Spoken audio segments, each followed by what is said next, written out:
à toutes et à tous, bienvenue sur Coaching TV où nous allons faire le tour de l'actualité cette semaine. Commençons la revue par les nouvelles du Bénin. La nation annonce d'importants avantages aux personnes handicapées en termes de protection et promotion des droits humains. Désormais au Bénin, les personnes en situation de handicap pourront participer au concours et être recrutées pour faire valoir leurs compétences. Les entreprises du secteur privé qui prendront des personnes handicapées comme employés bénéficieront de l'appui de l'État au niveau des charges patronales. C'est une information qui réjouit plusieurs quotidiens béninois comme Fraternité et La Nouvelle Tribune. C'est le Conseil des ministres dernier qui en a décidé ainsi. C'est une mesure qui permettra aux personnes ayant une déficience de tout genre de bénéficier des richesses du pays au même titre que les autres. Après avoir pensé aux personnes handicapées, le président Patrice Talon s'est envolé pour la Côte d'Ivoire, fait savoir le matinal. Patrice Talon, en visite d'amitié et de travail en Côte d'Ivoire, relate le site Abidjan.net.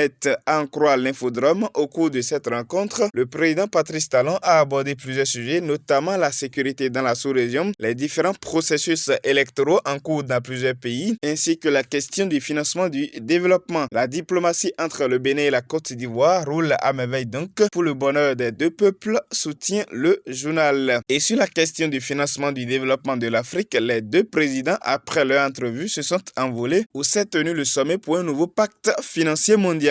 Ce sommet a réuni une cinquantaine de dirigeants du monde afin de trouver les voies et moyens pour faire face à la crise climatique et la pauvreté dans le monde. Ce sommet, dont le président Emmanuel Macron est l'hôte, vise à trouver une nouvelle façon de financer le développement des pays en voie de développement sans porter atteinte à la nature. Il s'agira entre autres pour les pays riches de mobiliser de l'argent pour impulser la dynamique de développement des pays encore non développés. Des détails de cette information sont à lire sur le site Le Point Afrique. Ce sommet de Paris a également connu la présence du président sénégalais Macky Sall qui s'est adressé à la diaspora de son pays sur son éventuelle candidature en 2024. Nous nous maintiendrons au pouvoir. Cette phrase prononcée par Macky Sall continue de nourrir les débats à Dakar et partout au Sénégal. Le président de la République Macky Sall semble lancer les signaux d'une troisième candidature ou du moins de la victoire de sa coalition en 2024, écrit le site Séné+.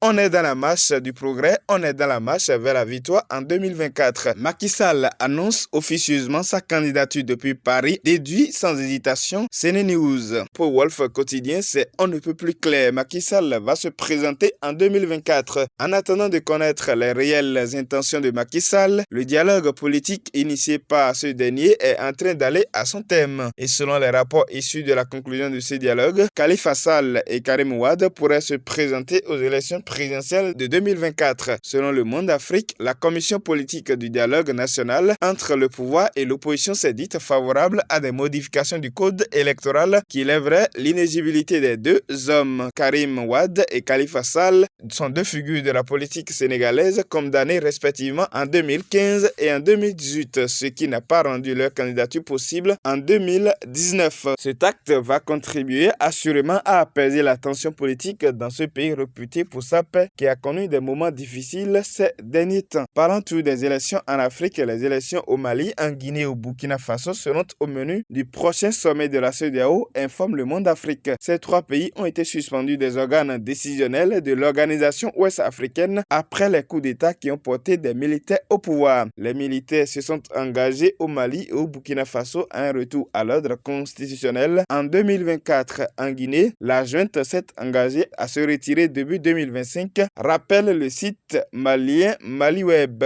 Tous les regards sont donc tournés vers la Guinée-Bissau où se tiendra le prochain sommet de la CEDEAO le 9 juillet pour voir quelle sera la décision des chefs d'État pour sortir les trois pays de cette situation délicate. Autre information qui a fait la une des journaux africains cette semaine est liée aux éliminatoires CAN 2024. 15 équipes déjà qualifiées, 14 éliminées et 16 en attente selon le point fait par RFI. Il reste encore 9 places à prendre pour aller à la CAN 2024. Avant la 6e et dernière journée, beaucoup de cadeaux gros ont assuré et le suspense demeure pour le Cameroun ou la RDC qui ne sont pas encore qualifiés. Et on reste dans le même registre sport pour faire le point de vos émissions favorites sur Coach Pouillon officiel. Kylian Mbappé, le problème du PSG, était au menu de l'éclairage du coach. Dans une analyse objective, passionné et amoureux du cuir rond, le coach Pouillon a fait savoir pourquoi l'attitude l'incertitude du meilleur joueur du club parisien est un handicap pour la réussite de cette équipe qui dispose de tous les atouts pour gagner la Champions League. Selon l'invité de Johannes Towanou sur l'éclairage du coach, aussi longtemps que Kylian Mbappé jouera la star sans se mettre au service du collectif, le résultat sera toujours décevant. Quelles leçons tirer de cette émission pour notre vie personnelle et au sein de nos entreprises? Pour avoir le succès, éléments de réponse à retrouver dans cette émission disponible sur Coach Pouyon officiel. Avec Coralie Pouyon dans l'émission À l'ombre du coaching, il a été question de l'art de prier. Qu'est-ce que la prière? Prier, c'est modifier la vie, modifier le monde, modifier l'univers. Chaque fois que nous ouvrons la bouche pour parler, nous modifions l'univers. Doit-on continuer avec les jeûnes prières? Qu'en est-il des prières de combat et des prières de Saint-Michel et autres? Il faut se diriger vers la page Coach Pouyon officiel pour découvrir toutes les révélations faites à propos par l'incontestable coach Patrick Ama Pouyon afin de donner une nouvelle tenue à notre vie. Et c'est ainsi que prend fin cette revue de presse africaine. Conception, Jérôme Kapo avec Guillaume Fond depuis le studio Bernard Comlan Pouyon. Merci pour votre attention et à samedi prochain.